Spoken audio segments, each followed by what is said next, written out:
آیت نمبر 79۔ تو ہلاکت ہے ان لوگوں کے لیے جو اپنے ہاتھوں سے کتاب لکھتے ہیں، یعنی اپنے ہاتھوں سے لکھتے ہیں سے کیا مراد ہے، یعنی ان پڑھ لوگ کیا کرتے ہیں، خود کچھ پڑھا نہیں ہوتا، صرف اپنے بڑوں کی باتیں سن کر وہ جو انہیں نجات کے سستے نسخے دے رہے ہوتے ہیں ان پر یقین رکھتے ہوئے دنیا میں مست ہیں، یعنی خوب خوب حلال اور آرام طریقے سے دنیا کماتے اور اپنی آخرت بنانے کے لیے بزرگوں، درویشوں، فقیروں کو دیتے رہتے ہیں تاکہ وہ ان کی آخرت میں انہیں چھڑانے کے کام آئیں۔ یہاں پھر ایسے علماء کی بات کی جا رہی ہے جو اللہ تعالیٰ کی کتاب میں تبدیلی کرتے ہیں، جو دین کا حلیہ بدل دیتے ہیں، جو دین کے نام پر لوگوں کو جھوٹی کہانیاں سنا کر مطمئن کیے ہوتے ہیں، جو آخرت سے نہیں ڈراتے، ان کو آخرت کی فکر نہیں دلاتے۔ ایسے اسکالرز کیا کرتے ہیں، آگے فرمایا پھر کہتے ہیں کہ یہ اللہ کی طرف سے ہے تاکہ اس کے بدلے تھوڑی قیمت لے لیں، یعنی من گھڑت دین پھیلاتے ہیں تاکہ اس کے معاوضے میں تھوڑا سا فائدہ حاصل کریں، کیونکہ اگر وہ لوگوں کو حق بتائیں گے، حرام کمانے سے روکیں گے تو لوگ ان کے خلاف ہو جائیں گے، لہٰذا وہ ان کے حرام کو حلال کرنے کے لیے اپنے پاس سے دین گھڑتے ہیں۔ پس ہلاکت ہے ان لوگوں کے لیے اس چیز کی وجہ سے جو ان کے ہاتھوں نے لکھی، اور ہلاکت ہے ان کے لیے جو اس کی وجہ سے کمائی کر رہے ہیں۔ آیت نمبر 80۔ اور وہ کہتے ہیں کہ ہمیں دوزخ کی آگ ہرگز نہ چھو سکے گی مگر گنتی کے چند دن۔ پھر ان کے یعنی اہل کتاب کے غلط عقیدے کی تردید کی جا رہی ہے کہ قیامت کے دن ان کا یہ کہنا کہ ہم چونکہ بنی اسرائیل ہیں، پیغمبروں کی اولاد ہیں، اس لیے ہم جہنم میں نہیں جائیں گے، اور اگر گئے بھی تو چند دن کے بعد نکل آئیں گے۔ ان سے پوچھو کیا تم نے اللہ سے کوئی عہد لے رکھا ہے تو اللہ اپنے عہد کے ہرگز خلاف نہ کرے گا، یا تم اللہ کے بارے میں وہ کہتے ہو جو تم علم نہیں رکھتے، یعنی کیا تم نے اللہ سے کوئی عہد لیا ہوا ہے جس کی وہ خلاف ورزی نہیں کر سکتا، یا بات یہ ہے کہ تم اللہ کے ذمہ ڈال کر ایسی باتیں کہہ دیتے ہو جن کے متعلق تمہیں خود بھی علم نہیں ہوتا۔ آیت نمبر 81۔ ہاں جس نے برائی کمائی اس کی خطاؤں نے اسے گھیر لیا، تو یہی لوگ آگ والے ہیں، وہ ہمیشہ اس میں رہنے والے ہیں، اور جو لوگ ایمان لائے اور نیک کام کیے وہی جنت والے ہیں اور وہ اس میں ہمیشہ رہیں گے۔ تو اس سے صاف پتہ چلتا ہے کہ جنت کے لیے ایمان کے ساتھ ساتھ عمل صالح بھی ضروری ہیں۔ پھر فرمایا وَإِذْ أَخَذْنَا مِيثَاقَ بَنِي إِسْرَائِيلَ لَا تَعْبُدُونَ إِلَّا اللَّهَ، اور جب ہم نے بنی اسرائیل سے پختہ عہد لیا کہ اللہ کے سوا کسی کی عبادت نہ کرنا، یعنی بنی اسرائیل سے یہ وعدہ لیا گیا، اور آج ہمارے لیے بھی یہی تعلیمات ہیں۔ ماں باپ کے ساتھ اچھا سلوک کرنا، اللہ تعالیٰ کی عبادت کے بعد سب سے بڑی نیکی کیا ہے، والدین کے ساتھ اچھا سلوک کرنا، رشتہ داروں کے ساتھ، یتیموں اور مسکینوں کے ساتھ حسن سلوک کرنا، وقولوا للناس حسنا، اور لوگوں سے اچھی بات کہنا۔ اس بات کو آپ نے اپنے آج کے نکات میں ضرور لکھنا ہے، وقولوا للناس حسنا، اچھی طرح بات کرنی ہے، کیونکہ سارے انسانی تعلقات کی خرابیاں بات غلط طریقے سے کرنے سے شروع ہوتی ہیں۔ اگر آپ چاہتے ہیں کہ آپ دنیا اور آخرت میں کامیاب ہو جائیں تو اپنے بولنے کا انداز درست کر لیں، ایسی بات کہیں جو دوسرے کو خوش کر دے۔ وَأَقِیمُوا الصَّلَاةَ، اور نماز قائم کرنا اور زکوٰۃ ادا کرنا۔ یہاں آپ دیکھیں کہ نماز اور زکوٰۃ بعد میں آئی ہے اور اچھی بات پہلے آئی ہے۔ ثُمَّ تَوَلَّیْتُمْ إِلَّا قَلِیلًا مِّنکُمْ وَأَنتُم مُعْرِضُونَ، تو تھوڑے لوگوں کے سوا تم اس عہد سے پھر گئے اور تم ہو ہی اعراض کرنے والے۔ اور جب ہم نے تم سے پختہ عہد لیا کہ تم اپنے خون نہ بہانا، یعنی ایک دوسرے کو نہ مارنا، اور اپنوں کو ان کے گھروں سے نہ نکالنا، اور تم سب نے اقرار کر لیا اور تم اس بات کے گواہ ہو، پھر تم وہی ہو کہ اپنوں کو قتل کرتے ہو اور اپنے میں سے ایک فریق کو ان کے گھروں سے نکال دیتے ہو، تم ان کے خلاف گناہ اور زیادتی کے ساتھ دوسروں کی مدد کرتے ہو، یعنی گروہ بندیاں اور پارٹی بازی کرنا۔ اور اگر وہ تمہارے پاس قیدی بن کر آئیں تو فدیہ دے کر ان کو چھڑا لیتے ہو، حالانکہ ان کا نکال دینا ہی تم پر حرام تھا۔ کیا تم کتاب اللہ کے بعض حصے کو مانتے ہو اور بعض کا انکار کرتے ہو؟ تو ہمارے لیے کیا اہم بات ہے اس میں کہ ہم پوری کتاب یعنی قرآن مجید پر ایمان لائیں، صرف اپنی پسندیدہ اور منتخب شدہ سلیکٹڈ چیزیں نہیں لینی، بلکہ جب آپ اپنے لیے اس پارے سے احکامات لیتے ہیں تو وہ لیں جو آپ نہیں کر پا رہی، جن کی خلاف ورزی ہو رہی ہے، تاکہ ان پر بھی آپ عمل کر سکیں۔ تو جو تم میں سے ایسا کریں گے، یعنی پک اینڈ چوز کریں گے، صرف اپنی مرضی کی چیزیں لیں گے، ان کی سزا اس کے سوا اور کیا ہو سکتی ہے کہ دنیا کی زندگی میں رسوائی اور قیامت کے دن وہ شدید ترین عذاب میں ڈال دیے جائیں، اور جو کام تم کرتے ہو اللہ ان سے غافل نہیں ہے۔ یہی وہ لوگ ہیں جنہوں نے آخرت کے بدلے دنیا کی زندگی خرید لی، پس نہ ان سے عذاب ہلکا کیا جائے گا نہ وہ مدد دیے جائیں گے۔ یعنی جو شخص اللہ تعالیٰ کی کتاب کے ساتھ کھیلتا ہے، اس میں سے اپنی مرضی کے احکامات اور باتیں لے لیتا ہے اور باقی کا انکار کر دیتا ہے، تو پھر دنیا میں بھی اس کی رسوائی ہو سکتی ہے اور آخرت میں بھی عذاب، تو ہمیں اس سے ضرور بچانا ہے خود کو۔ وَلَقَدْ آتَيْنَا مُوسَى الْكِتَابَ وَقَفَّيْنَا مِن بَعْدِهِ بِالرُّسُلِ، اور بے شک ہم نے موسیٰ کو کتاب دی یعنی تورات، اور اس کے بعد پے در پے رسول بھیجے، اور عیسیٰ ابن مریم کو کھلی نشانیاں دیں، وہ بھی بنی اسرائیل کی طرف آئے تھے، اور روح القدس جبرائیل کے ذریعے اس کی تائید کی، یعنی جبرائیل امین سے۔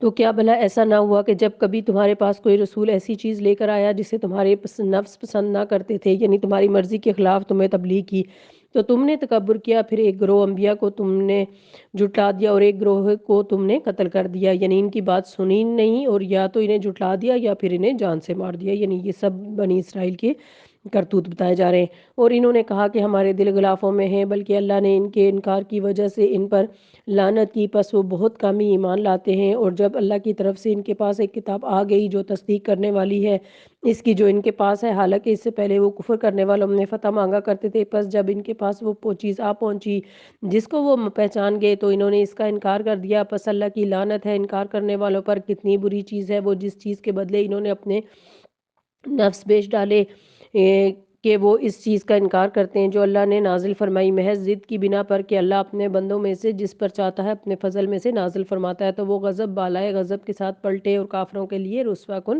عذاب ہے۔ یعنی اللہ تعالیٰ نے بنی اسرائیل کو حکم دیا تھا کہ محمد صلی اللہ علیہ وسلم اور آپ صلی اللہ علیہ وسلم کی کتاب قرآن پر ایمان لائیں، لیکن جب وہ ایمان نہ لائے تو پھر ان کا یہ انجام ہوا۔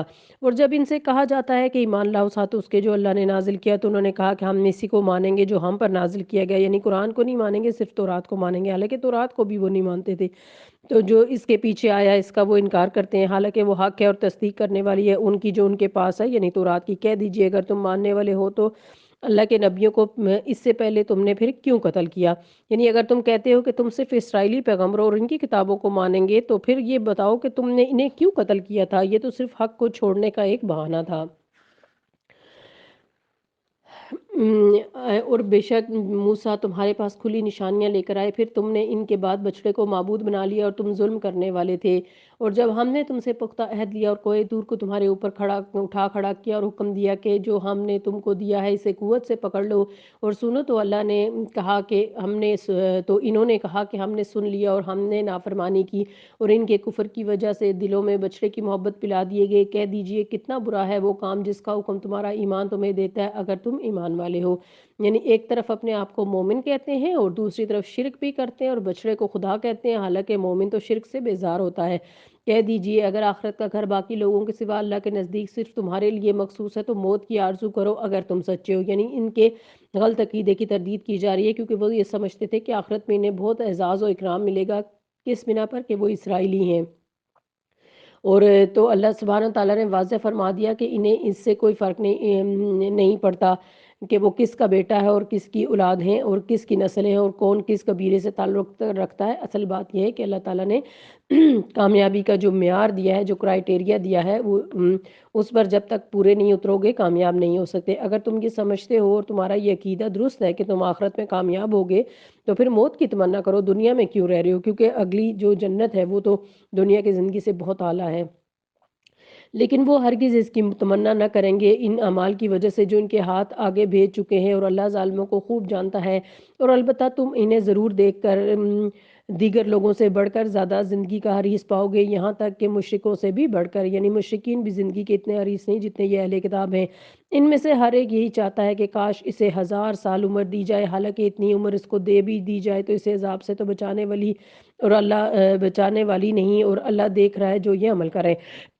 یعنی اگر ان کی خواہش پر ان کو 1000 سال زندگی بھی مل جائے تو بھی بالآخر تو مرنا بھی ہے اور اللہ کے پاس بھی جانا ہے اور پھر حساب بھی ہوگا۔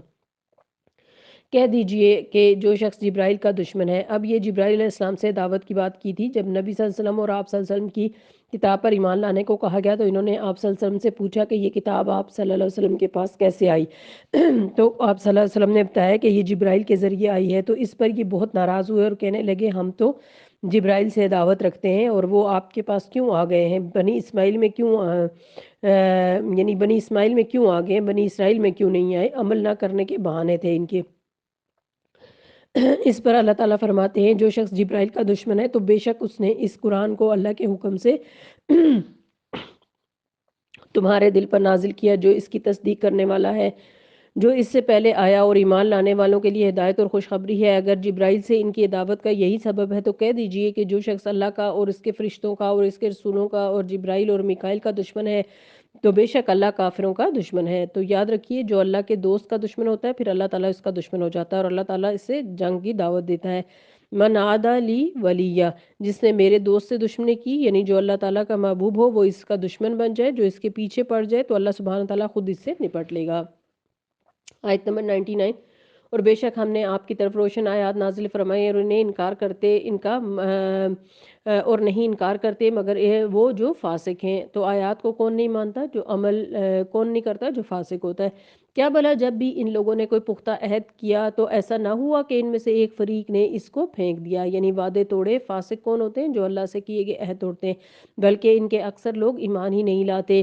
اور جب بھی ان کے پاس اللہ کی طرف سے کوئی رسول آیا، اس کی تصدیق کرنے والا تھا جو ان کے پاس تھی، تو جن لوگوں کو کتاب دی گئی ان میں سے ایک گروہ نے اللہ کی کتاب کو پیٹھ پیچھے پھینک دیا، گویا کہ وہ جانتے ہی نہیں، اور انہوں نے پیروی کی اس چیز کی جو سلیمان علیہ السلام کی سلطنت میں شیاطین پڑھا کرتے تھے۔ اور سلیمان علیہ السلام نے کفر نہیں کیا بلکہ شیطانوں نے ہی کفر کیا، وہ لوگوں کو جادو سکھاتے تھے۔ تو یہ ایک مسلمہ تاریخی حقیقت ہے کہ جب کسی قوم میں زوال آتا ہے تو وہ قوم اللہ کی کتاب اعلیٰ ترین علم کو چھوڑ کر خرافات میں پڑ جاتی ہے، جادو ٹونا اور اس طرح کی دیگر چیزوں میں دلچسپی لینے لگتی ہے، اور ان باتوں کے پیچھے لگ گئے جو بابل میں دو فرشتے ہاروت اور ماروت پر اتاری گئی تھی، اور وہ دونوں کسی کو کچھ بھی نہیں سکھاتے تھے جب تک کہ یہ نہ کہہ دیتے کہ ہم تو آزمائش ہیں، پس تم کفر نہ کرو۔ پس لوگ ان دونوں سے ایسا جادو سیکھتے جس سے مرد اور اس کی بیوی میں جدائی ڈال دیں۔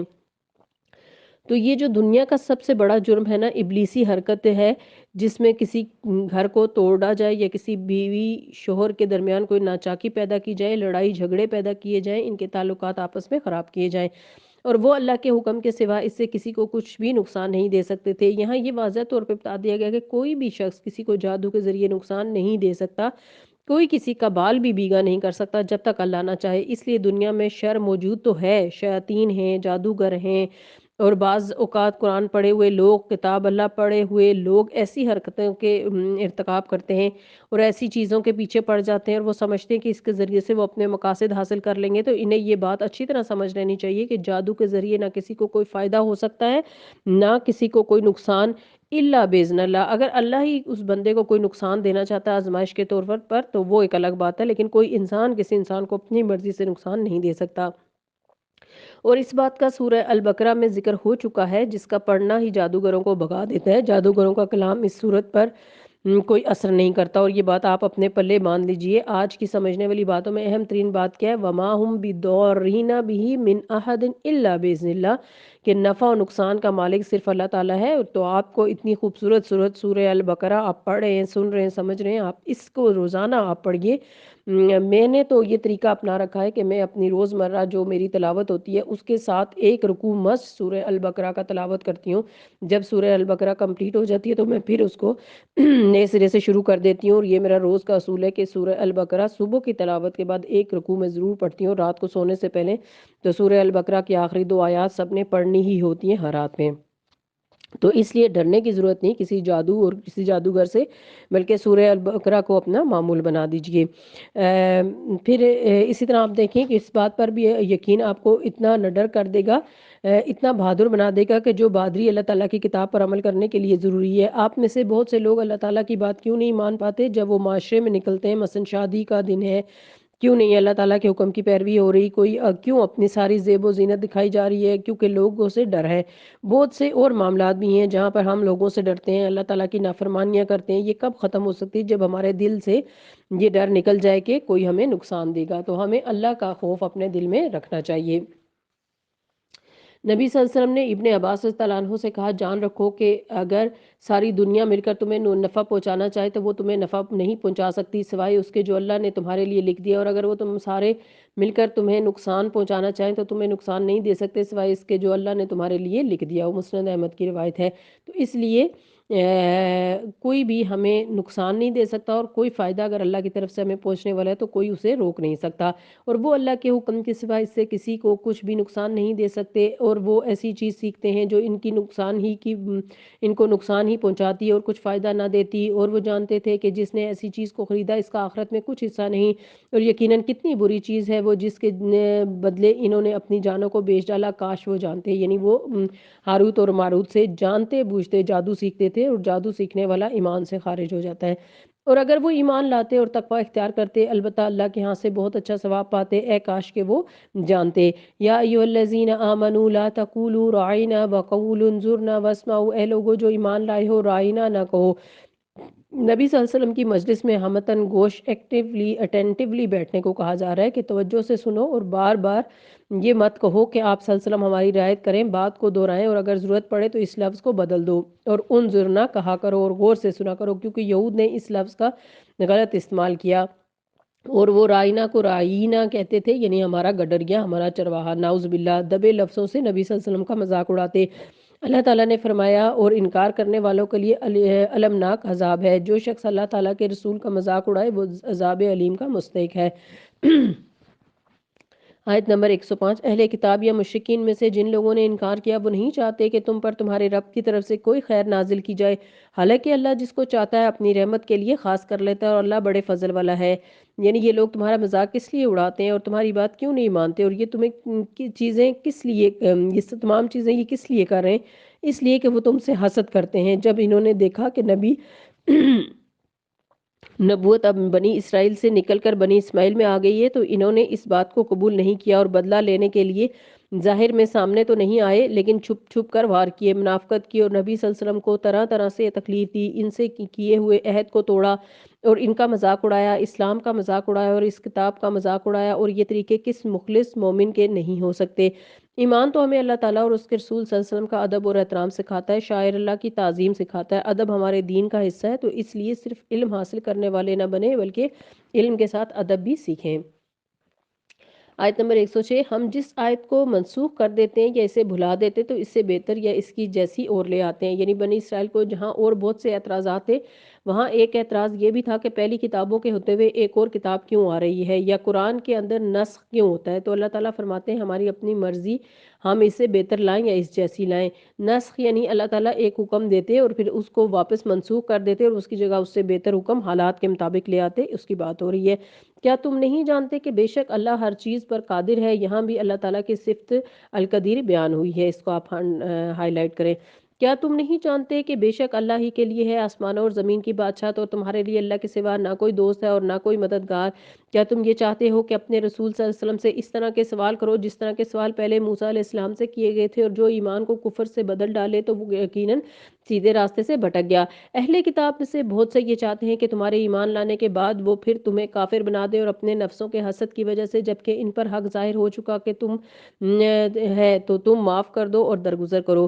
اس سے کیا پتہ چلتا ہے کہ جب کوئی حاسد حسد پر اتر آئے تو پھر مقابلہ کرنے کے بجائے معاف کر دیں، اگنور کر دیں، کیونکہ وہ مجبور ہے، یہاں تک کہ اللہ اپنا حکم لے آئے۔ بے شک اللہ ہر چیز پر قادر ہے، کیونکہ ایسا نہیں ہو سکتا کہ کوئی آپ کے ساتھ زیادتی کرے اور اللہ تعالیٰ اس کو نہ پکڑے۔ اللہ تعالیٰ پکڑے گا لیکن اس کے پکڑنے کا ایک وقت اور طریقہ ہے۔ فی الحال تم کیا کرو، فافو معاف کر دو، وصفاؤ اور درگزر کرو، اور مطمئن رہو کہ اللہ تعالیٰ ہر چیز پر قدرت رکھتا ہے۔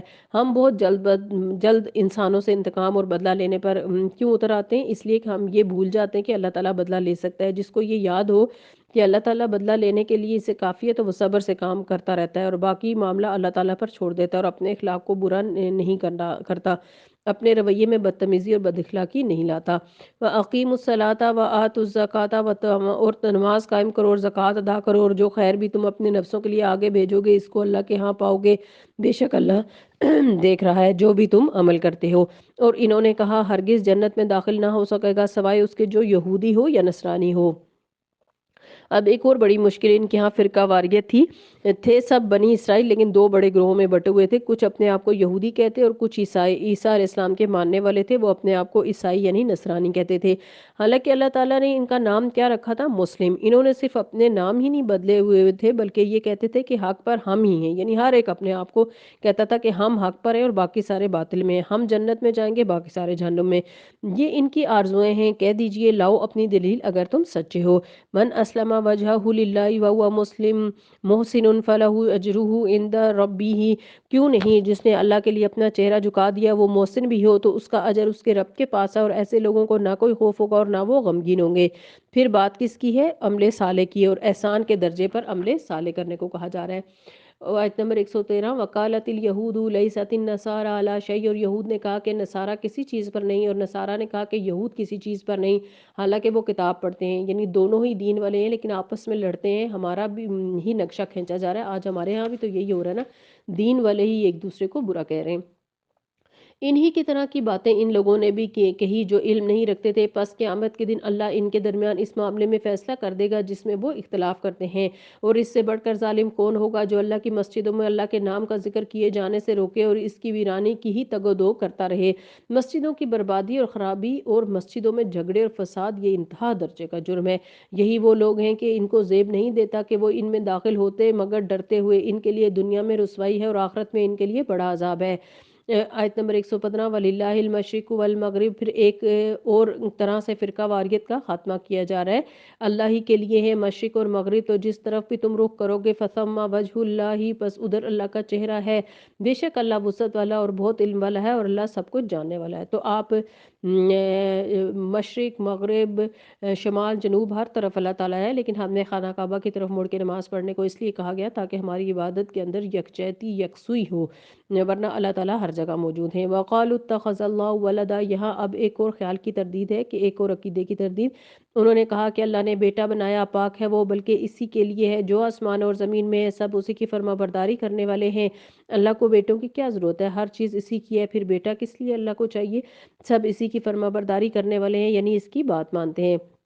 وہی آسمان اور زمین کا نئے سرے سے پیدا کرنے والا ہے، اور وہ سب کسی کام کے کرنے کا، اور وہ جب کسی کام کے کرنے کا فیصلہ کرتا ہے تو اس کے لیے فرما دیتا ہے ہو جا تو وہ ہو جاتا ہے۔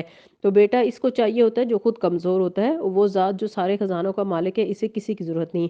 وقال الذین لا یعلمون، اور کہا ان لوگوں نے جو علم نہیں رکھتے، لولا یکلمون اللہ، کہ اللہ ہم سے کلام کیوں نہیں کرتا۔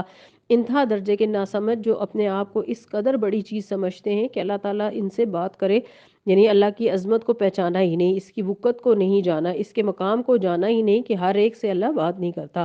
او تاتینا آیا، یا ہمارے پاس کوئی نشانی ہی آ جاتی، کذالک قال الذین من قبلہم مثل قولہم، اسی طرح کہا ان لوگوں نے جو ان سے پہلے تھے انہی کی طرح کی بات کی طرح، تشابہت قلوبہم، ان کے دل آپس میں مل گئے ہیں، یعنی سب ایک ہی جیسے دل کے مالک ہیں۔ بے شک ہم نے نشانیاں بیان کر دی ہیں ان لوگوں کے لیے جو یقین رکھتے ہیں۔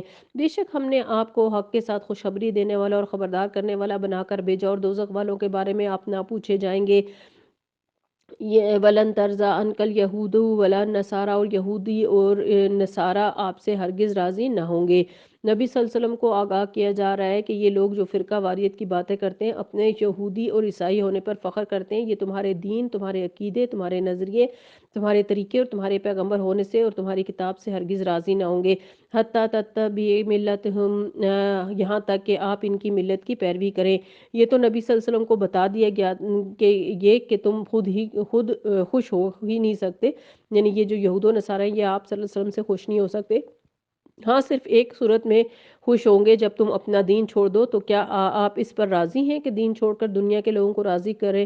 ہرگز نہیں، صاف کہہ دو ان ہدی اللہ هو الہدی ولئن اتبعت اہواءهم بعد الذی جاءک من العلم ما لک من اللہ من ولی ولا نصیر، کہہ دیجئے کہ بے شک اللہ کی ہدایت ہی اصل ہدایت ہے، اور اگر آپ نے اپنے پاس علم آ جانے کے بعد ان کی خواہشات کی پیروی کی تو آپ کے لیے اللہ کی طرف سے نہ کوئی دوست ہوگا نہ کوئی مددگار۔ جن لوگوں کو ہم نے کتاب دی وہ اس کی تلاوت کرتے ہیں جیسا کہ اس کی تلاوت کا حق ہے، یہی لوگ اس پر ایمان رکھتے ہیں، اور جو اس کا انکار کرتے ہیں وہی لوگ دراصل خسارہ پانے والے ہیں۔ تو یہاں دو بڑی باتیں ہیں جو اہم ہیں۔ سب سے پہلے تو یہ کہ ہدایت صرف اللہ دیتا ہے۔ حدیث قدسی میں آتا ہے یا عبادی کلکم ضال اللہ من ہدیتہ فاستہدونی اہدیکم، اے میرے بندو تم سب گمراہ ہو سوائے اس کے جسے میں ہدایت دوں، پس تم مجھ سے ہدایت مانگو میں تمہیں ہدایت دوں گا۔ صحیح مسلم کی حدیث ہے۔ تو ہم سب کو کیا کرنا ہے؟ اللہ تعالیٰ سے ہدایت مانگتے رہنا ہے۔ کیا کیسے کرنا ہے؟ سب بولے کہ اللہ تعالیٰ سے ہدایت مانگنی ہے۔ اور کل انا ہدی اللہ هو الہدی، اس لیے نماز میں اہدنا الصراط المستقیم پورے شعور کے ساتھ پڑھا کریں، کیونکہ جسے اللہ تعالیٰ گمراہ کر دے اس کو کوئی ہدایت نہیں دے سکتا۔ ومن یضلل اللہ فما لہ من ہاد، دوسری اہم بات یہ کی گئی ہے کہ ہدایت کے لیے اصل چیز کیا ہے؟ کتاب، یعنی قرآن مجید۔ لیکن اس کتاب کا صرف ایک دفعہ ترجمہ پڑھ لینا کافی نہیں، اسے پڑھتے رہنا ہے، اس کی تلاوت کا حق بھی ادا کرنا ہے، اور سمجھنے کا بھی یہ اس کو، یعنی آپ کو فرض ہے کہ آپ اسے سمجھیں، یہی اس پر ایمان کا تقاضا ہے۔ جو اس کا انکار کریں یہی لوگ نقصان اٹھانے والے ہیں۔ یعنی جو لوگ کتاب کی تلاوت کا حق نہ دیں وہ کون ہیں؟ نقصان اٹھانے والے۔ تو خوش قسمت ہیں آپ جن کو اللہ تعالیٰ نے یہ موقع، یہ پلیٹ فارم دیا ہے جہاں سے آپ یہ فائدہ اٹھا سکتے ہیں، کتاب کو پڑھنے کا طریقہ سیکھ سکتے ہیں، اس کے لیے کوشش کر سکتے ہیں، اس کو سمجھ سکتے ہیں، کیونکہ جب تک پتہ ہی نہیں کہ کتاب کے اندر کیا ہے تو اس پر ایمان کا مطلب کیا، پھر کیا مان رہے ہیں ہم۔ پھر آخر میں بنی اسرائیل کو خطاب ہے، اے بنی اسرائیل یاد کرو میری اس نعمت کو جو میں نے تم پر انعام کی، اور بے شک میں نے تم کو تمام جہان والوں پر فضیلت بخشی تھی، اور اس دن سے ڈرو جب کوئی شخص کسی شخص کے کچھ کام نہ آئے گا، اور نہ اس سے بدلہ قبول کیا جائے گا، اور نہ اس کو کوئی سفارش فائدہ دے گی، اور نہ وہ مدد دیے جائیں گے۔ پھر آخرت سے ڈرایا جا رہا ہے، اور اس کے بعد اس پوری قوم کے مقابلے میں ایک شخصیت کا ذکر ہے جو ابراہیم علیہ السلام کے ہیں، کہ جنہوں نے اپنی پوری قوم کو، اپنے والدین کو، اپنے بہن بھائیوں سب کی مخالفت مول لے کر اللہ کی بات کے آگے سر جھکا دیا۔ وَإِذَا ابْتَلَىٰ إِبْرَاهِيمَ رَبُّهُ بِكَلِمَاتٍ فَأَتَمَّهُنَّ قَالَ إِنِّي جَاعِلُكَ لِلنَّاسِ إِمَامًا قَالَ وَمِن ذُرِّيَّتِي قَالَ لَا يَنَالُ عَهْدِي الظَّالِمِينَ۔ اور جب ابراہیم علیہ السلام کو اس کے رب نے چند باتوں کے ساتھ آزمایا تو اس نے ان کو پورا کر دکھایا۔ اللہ نے فرمایا میں تمہیں لوگوں کا امام بنانے والا ہوں۔ اس نے کہا میری اولاد میں سے بھی، تو اللہ نے فرمایا میرا عہد ظالموں تک نہیں پہنچے گا۔ ایک طرف ایک پوری قوم کو امامت سے معزول کیا گیا یعنی بنی اسرائیل کو، اور دوسری طرف ایک شخص کو امام بنانے کا وعدہ کیا گیا یعنی ابراہیم علیہ السلام کو۔ فرق کس چیز کا ہے ان دونوں میں؟ صرف ایک بہت بڑا فرق ہے، اور وہ یہ کہ وہ اللہ کے نافرمان تھے اور یہ اللہ کے فرما بردار ہیں۔ تو اگر آپ چاہتے ہیں کہ آپ اللہ سبحانہ وتعالیٰ کے قریب ہو جائیں، مقرب بن جائیں، تو اس کا نسخہ اور طریقہ بھی یہی ہے کہ ہر قیمت پر اللہ تعالیٰ کے فرما بردار بن جائیں۔ انسان اپنی اولاد کے لیے وہی چاہتا ہے جو اپنے لیے چاہتا ہے، بلکہ بعض اوقات اپنے سے بھی بڑھ کر چاہتا ہے۔ تو ابراہیم علیہ السلام کا فوری رد عمل یہ تھا کہ اچھا مجھے امامت دی جا رہی ہے، میرے بچوں کو بھی دی جائے گی، میری نسلوں کو بھی دی جائے گی۔ فرمایا جو اطاعت کریں گے اچھے ہوں گے ان کے لیے تو ہے، اور جو ظالم ہوں گے ان کے لیے میرا وعدہ نہیں ہے۔ اللہ تعالیٰ نے اپنے دوست کو صاف بتا دیا کہ ظالموں سے میرا کوئی وعدہ نہیں، چاہے وہ تمہاری اولاد کیوں نہ ہو۔ تو اس سے کوئی فرق نہیں پڑتا کہ کون کس کی اولاد ہے، اصل بات یہ ہے کہ کون کرتا کیا ہے۔ اور جب ہم نے اس گھر کو لوگوں کے لیے جائے ثواب اور جائے امن بنا دیا یعنی خانہ کعبہ کو، مقام ابراہیم کو نماز کی جگہ بنا لو، اور ہم نے ابراہیم اور اسماعیل علیہ السلام سے عہد لیا کہ تم دونوں میرے گھر کو طواف، اعتکاف، رکوع اور سجدہ کرنے والوں کے لیے پاک کر دو۔ تو پاکیزگی اور صفائی کا حکم صرف عبادت نہیں کرنی، عبادت گاہوں کو پاک بھی رکھنا ہوتا ہے، یہ بھی ایمان کا حصہ ہے، اور ان کی صفائی خوشی خوشی کرنی چاہیے۔ یہ ہمارے پیغمبروں کی سنت ہے۔ ہم عام طور پر یہ سمجھتے ہیں کہ یہ جو صفائی کرنے والے ہیں وہ کوئی بہت گھٹیا قوم ہوتے ہیں۔ یہاں پر آپ دیکھیے کہ کن کو حکم دیا جا رہا ہے اللہ کے گھر کو صاف کرنے کا؟ پیغمبروں کو۔ اور جب ابراہیم علیہ السلام نے کہا کہ اے رب اس شہر کو امن والا بنا دے، اور اس کے رہنے والوں میں سے جو اللہ اور یوم آخرت پر ایمان لائے ان کو پھلوں میں سے رزق عطا فرما۔ آپ بھی یہ دعا مانگیے کہ اے اللہ تعالیٰ جہاں جہاں کوئی ہے، جہاں جہاں کوئی رہتا بستا ہے، اے اللہ اس جگہ کو امن والی جگہ بنا دے، کیونکہ جب تک امن نہیں ہوتا ترقی نہیں ہوتی، انسان آگے نہیں بڑھ سکتا۔ اللہ تعالیٰ ہمارے گھروں میں بھی امن پیدا کرے، ہمارے اداروں میں بھی امن پیدا کر دے، اور ہمارے شہروں میں بھی امن پیدا کر دے، ورنہ انسان دنیا میں بھی نقصان اٹھاتا ہے اور آخرت میں بھی نقصان اٹھاتا ہے۔ اور ایسی ساری چیزوں سے پرہیز کرنے کی ضرورت ہے جن سے فساد پھیلے۔ جب انہوں نے امامت مانگی تو اللہ سبحانہ وتعالیٰ نے کہا دنیا میں امامت صرف تابع داروں کو، لیکن جب انہوں نے پھل مانگے اور رزق مانگا، دنیا مانگی، تو فرمایا دنیا میں تو سب کو تھوڑا سا فائدہ دوں گا لیکن آخرت نہیں دوں گا۔ تو اس سے یہ پتہ چلتا ہے کہ ہدایت، امامت اللہ تعالیٰ اپنے پیاروں کو دیتے ہیں، لیکن دنیا اللہ تعالیٰ اپنے فرما برداروں اور نافرمانوں سب کو دیتے ہیں۔ اور جب ابراہیم علیہ السلام نے کہا اے رب اس شہر کو امن والا بنا دے، اور اس کے رہنے والوں میں سے جو اللہ اور یوم آخرت پر ایمان لائے ان کو پھلوں میں سے رزق عطا فرما۔ فرمایا جس نے کفر کیا میں اس کو بھی تھوڑا سا فائدہ دوں گا، پھر اس کو آگ کے عذاب کی طرف مجبور کروں گا، اور وہ کتنی بری جگہ ہے لوٹنے کی۔ اب ابراہیم علیہ السلام جو ہیں وہ گھر کی تعمیر کر رہے ہیں، اور جب ابراہیم اور اسماعیل علیہ السلام اس گھر کی بنیادیں اونچی کر رہے تھے اور دعا کر رہے تھے، اتنا عظیم الشان کام، اتنی عاجزی کے ساتھ اللہ کو پکار رہے ہیں، کیا کہتے ہیں؟ ربنا تقبل منا، اے ہمارے رب ہم سے یہ قبول فرما، انک انت السمیع العلیم، بے شک تو ہی خوب سننے والا اور خوب علم رکھنے والا ہے۔ السمیع العلیم اللہ کی صفات ہے، اللہ کی خوبصورت صفات۔ اللہ تعالیٰ ان کی یہ صفات اور ناموں کے ساتھ پکارنے کا مطلب یہی ہے۔ اور کیا کہہ رہے ہیں؟ اے ہمارے رب ہم دونوں کو اپنا فرما بردار بنا، اور ہماری اولاد میں سے بھی ایک گروہ کو اپنا فرما بردار بنا، اور ہمیں ہماری عبادت کے طریقے سکھا، اور ہم پر مہربان ہو جا، بے شک تو بہت توبہ قبول کرنے والا بہت مہربان ہے۔ اے ہمارے رب ان کے اندر انہی میں سے ایک پیغمبر بھیج جو ان پر تیری آیات تلاوت کرے اور کتاب اور حکمت کی تعلیم دے اور ان کا تزکیہ کرے، بے شک تو غالب بہت حکمت والا ہے۔ تو عزیز الحکیم آپ دیکھ رہے ہیں پیغمبروں کی دعاؤں کے آخر میں کیا ہے؟ اللہ کے نام، اللہ کی صفات، اللہ تعالیٰ کے ناموں کے ساتھ اللہ کو پکارنا چاہیے، اس سے دعا قبول ہوتی ہے۔ اور کس طرح ابراہیم علیہ السلام کی یہ دعا قبول ہوئی، اشارہ ہے محمد صلی اللہ علیہ وسلم کی طرف جو 2500 سال بعد آئے، اتنی دیر کے بعد دعا قبول ہوئی لیکن قبول ہوئی۔ آپ بھی اچھی اچھی دعائیں اپنے لیے، نسلوں کے لیے مانگتے رہا کریں، معلوم نہیں کوئی کب قبول ہو جائے اور آپ کے لیے خیر و بھلائی اور برکت کا باعث بن جائے۔ یہ تھا ابراہیم علیہ السلام کا طریقہ، اور یہ تھے ان کے کام، یہ تھی ان کی دعائیں، یہ تھی ان کی تمنائیں، یہ تھی ان کی خواہشات۔ وہ دنیا میں کس لیے جیتے تھے اور ہم کیا کر رہے ہیں؟ موازنہ کریں، کمپیریزن کریں نا آپ کہ ابراہیم علیہ السلام کے طریقے کو اپنے طریقے کے ساتھ، کہ ہماری کیا ترجیحات ہیں، ہمارے دن رات کیا سوچیں اور فکریں، اور ابراہیم علیہ السلام کا کیا طریقہ تھا۔ وَمَن يَرْغَبْ عَن مِلَّةِ إِبْرَاهِيمَ إِلَّا مَن سَفِهَ نَفْسَهُ، اور کون ہے جو ملت ابراہیمی سے بے رغبتی کرے سوائے اس کے جس نے خود کو احمق بنا لیا ہو۔ بے شک ہم نے اس کو دنیا میں بھی چن لیا اور بے شک آخرت میں بھی وہ ضرور صالحین میں سے ہوگا۔ اِذْ قَالَ لَهُ رَبُّهُ أَسْلِمْ قَالَ أَسْلَمْتُ لِرَبِّ الْعَالَمِينَ، جب اس کے رب نے اس سے فرمایا اسلام لے آؤ تو اس نے کہا میں اسلام لایا رب العالمین کے لیے۔ تو یہ تھا ابراہیم علیہ السلام کا طریقہ کہ اللہ تعالیٰ کا حکم آتے ہی سرے تسلیم خام، اللہ کی بات، اللہ کی مرضی کے سامنے اپنی مرضی کچھ بھی نہیں۔ وَوَصَّى بِهَا إِبْرَاهِيمُ بَنِيهِ وَيَعْقُوبُ، اور ابراہیم نے اپنے بیٹوں کو اسی بات کی وصیت کی، اور یعقوب نے بھی کہ اے میرے بیٹوں کیا وصیت کی؟ یا بنی یا ان اللہ اصطفیٰ لکم الدین، اے بے شک اللہ نے تمہارے لیے یہ دین پسند کیا ہے، یعنی دین اسلام۔ فلا تموتن الا وانتم مسلمون، پس تم ہرگز موت نہ آئے تمہیں مگر اس حال میں کہ تم مسلمان ہو، تمہیں اسلام کی حالت میں، اللہ تعالیٰ کی فرمانبرداری کی حالت میں موت آئے۔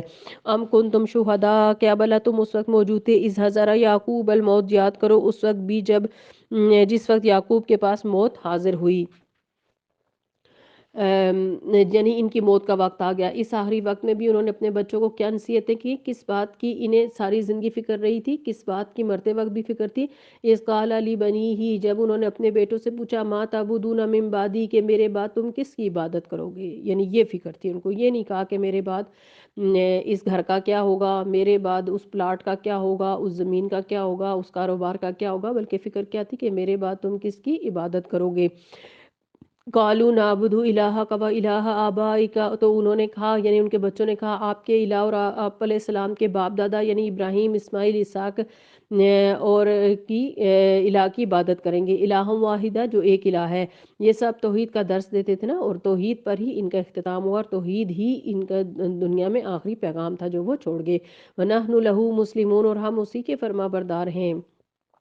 تلک امت قد خلت لہا ما کسبت ولکم ما کسبتم ولا تسألون عما کانوا یعملون، یہ ایک جماعت تھی جو گزر چکی، اس کے لیے وہی جو اس نے کمایا، اور تمہارے لیے وہی جو تم نے کمائی کی، اور تم سے سوال نہ کیا جائے گا اس کے بارے میں جو وہ عمل کرتے ہیں۔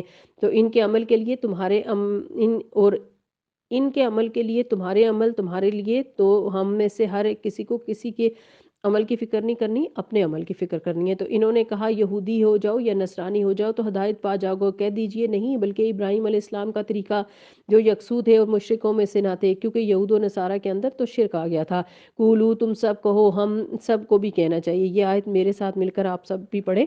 قولو آمنا باللہ وما انزل الینا وما انزل الی ابراہیم و اسماعیل وإسحاق ويعقوب والأسباط وما أوتي موسى وعيسى وما أوتي النبيون من ربهم لا نفرق بين أحد منهم ونحن له مسلمون، سب کہو کہ ہم اللہ پر ایمان لائے اور جو ہماری طرف نازل کیا گیا، جو ابراہیم، اسماعیل، اسحاق، یعقوب علیہ السلام اور ان کی اولاد کی طرف نازل کیا گیا، اور جو موسیٰ اور عیسیٰ علیہ السلام دیے گئے اور جو دیگر انبیاء کو دیا گیا ان کے رب کی طرف سے، ہم ان میں سے کسی ایک میں بھی فرق نہیں کرتے، اور ہم اسی کے فرما بردار ہیں۔ وَنَحْنُ لَهُ مُسْلِمُونَ، اور اس بات کو آپ اپنے پاس لکھ لیجئے، وَنَحْنُ لَهُ مُسْلِمُونَ، ہم اسی کے لیے مسلمان ہیں، اسی کے فرما بردار ہیں۔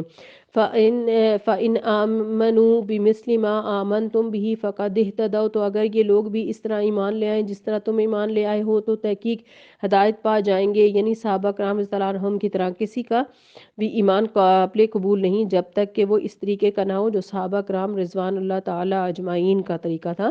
اور صحابہ کرام رضوان اللہ تعالیٰ اجمعین کا طریقہ کیا تھا؟ جندب بن عبداللہ اور ابن عمر رضی اللہ عنہ وغیرہ کہتے ہیں کہ ہم نے ایمان سیکھا، پھر ہم نے قرآن سیکھا، جس سے ہمارے ایمان میں اضافہ ہوا۔ تو سب سے پہلے انہوں نے کیا سیکھا؟ ایمان سیکھا۔ تو ہم سب کو بھی سب سے پہلے اپنے ایمان کی فکر ہونی چاہیے اور اس کا صحیح معنی اور مفہوم پتہ ہونا چاہیے، کیونکہ ایمان کی حیثیت ایک بنیاد ہے، بنیاد درست ہوگی تو عمارت بھی درست ہوگی۔ تو اگر یہ لوگ بھی اسی طرح ایمان لے آئیں جس طرح تم نے اہل ایمان لے آئے ہو، تو تحقیق ہدایت پا جائیں گے، اور اگر وہ منہ پھیر لیں تو بے شک وہ ضد میں ہیں، اور عنقریب ان کے مقابلے میں تمہیں ضرور اللہ کافی ہو جائے گا، اور وہ خوب سننے والا اور خوب جاننے والا، اور وہ السمیع العلیم ہے۔ جب انسان کو دشمنوں کا خوف ہو، مخالفتوں کا خوف ہو، خصوصاً توحید کے پیغام کو عام کرتے ہوئے اللہ تعالیٰ سے مدد مانگنی چاہیے۔ کس طرح؟ اللہم اکفینہم بما شئت، اے اللہ ان سب لوگوں کے مقابلے میں مجھے کافی ہو جائے جس طرح تو چاہے، تو تیری مرضی، مجھے تیری حفاظت چاہیے، کیونکہ اللہ تعالیٰ نے کیا فرمایا؟ فَسَيَكْفِيكَهُمُ اللَّهُ، بس ان قریب اللہ آپ کو ان کے مقابلے میں کافی ہو جائے گا۔ تو آپ صلی اللہ علیہ وسلم مخالفت سے مت گھبرائیے، اللہ تعالیٰ آپ کی مدد فرمائے گا اور آپ کو کافی ہو جائے گا۔ صبغت اللہ، اللہ کا رنگ، اور اللہ سے بہتر رنگ کس کا ہو سکتا ہے؟ یعنی اللہ کے بندے نظر آؤ، یعنی تمہارے لباس کے اندر، تمہاری شخصیت کے اندر، تمہارے چہرے، تمہاری حرکتوں، اخلاق کے اندر ایسی عاجزی، ایسے وقار ہونا چاہیے جو اللہ تعالیٰ کو تم سے مطلوب ہے، اور ہم اسی کی عبادت کرنے والے ہیں۔ کہہ دیجئے کیا تم اللہ کے بارے میں ہم سے جھگڑتے ہو، حالانکہ وہی ہمارا اور تمہارا رب ہے؟ یعنی ہمارا پیغام تو یہی ہے کہ سب کو اسی کی فرما برداری کرنی چاہیے، تو اس میں کون سی ایسی بات ہے جس پر تم ہم سے جھگڑتے ہو؟ ہمارے دین کا پیغام تو یہی ہے، اللہ تعالیٰ نے جتنے بھی پیغمبر بھیجے ان سب نے آ کر یہی توحید کا پیغام دیا، اور ہمارے لیے ہمارے اعمال اور تمہارے لیے تمہارے اعمال ہیں، اور ہم اسی کے لیے مخلص ہیں۔ وَنَحْنُ لَهُ مُخْلِصُونَ، یہ بھی لکھ لیجئے جیسے پیچھے آپ نے آپ کو ہائی لائٹ کروایا تھا وَنَحْنُ لَهُ مُسْلِمُونَ، ہم اسی کے لیے فرما بردار ہیں۔ تو یہاں کیا آ رہا ہے؟ وَنَحْنُ لَهُ مُخْلِصُونَ، ہم تو اسی کے لیے خالص ہیں۔ یعنی یہ بہت ہی خوبصورت کیفیت ہے کہ ہم جو بھی کام کریں وہ خالصتاً اللہ کے لیے ہو، تبھی ہمیں اس کا اجر ملے گا۔ ہم چاہے اپنی ذات کو فائدہ دینے کے لیے کھانا کھا رہے ہوں، لیکن اس میں بھی اگر ہماری نیت یہ ہو کہ یہ کھانا کھا کے میرے جسم کو صحت اور قوت اور توانائی ملے گی تو میں اللہ کے شکر گزار بندی بنوں گی، اس کی عبادت بہتر طریقے سے کروں گی، تو کھانا کھانے کا بھی ثواب ملے گا۔ بسم اللہ پڑھ کر شروع کیا ہوگا، کھاتے ہوئے عاجزی ہوگی، آخر میں الحمدللہ پڑھا ہوگا تو وہ کھانا بھی عبادت بن جائے گا۔ اس طرح سونا، اسی طرح اپنے جسم کو صاف کرنا، نہانا، اٹھنا، بیٹھنا، چلنا پھرنا، ہر چیز، اور پھر کسی کے لیے خاص طور پہ جب ہم کوئی کام کرنے لگتے ہیں تو اس میں کچھ ریاکاری آ جاتی ہے، یہ سوچ آٹومیٹکلی ہمارے ذہن میں آ جاتی ہے کہ میں کسی کے ساتھ نیکی کروں تو کوئی کہے گا کہ یہ کتنی اچھی ہے، کتنے اچھے اخلاق کی مالک ہے۔ تو اس میں یہ ہے کہ اگر آپ یہ نیت کر لیں کہ آپ اللہ تعالیٰ کے لیے کر رہے ہیں تو اس سے یہ ہوگا کہ وَنَحْنُ لَهُ مُخْلِصُونَ، ہم تو صرف اسی کے لیے خالص ہیں۔ ام تقولون ان ابراہیم و اسماعیل و اسحاق و یعقوب والاسباط کانوا ھودا او نصارا قل اانتم اعلم ام اللہ، یا تم کہتے ہو کہ بے شک ابراہیم، اسماعیل، اسحاق، یعقوب علیہ السلام اور ان کی اولاد یہودی اور عیسائی تھے، کیا وہ فرقہ واریت میں مبتلا تھے؟ کیا انہوں نے مسلم ہونے کے علاوہ اپنا کوئی اور نام رکھے ہوئے تھے؟ کہہ دیجئے کیا تم زیادہ جانتے ہو یا اللہ تعالیٰ؟ وَمَنْ أَظْلَمُ مِمَّنْ كَتَمَ شَهَادَةً عِنْدَهُ مِنَ اللَّهِ، اور اس سے بڑا ظالم اور کون ہوگا جو اللہ کی شہادت کو اس کے پاس ہے چھپا لے۔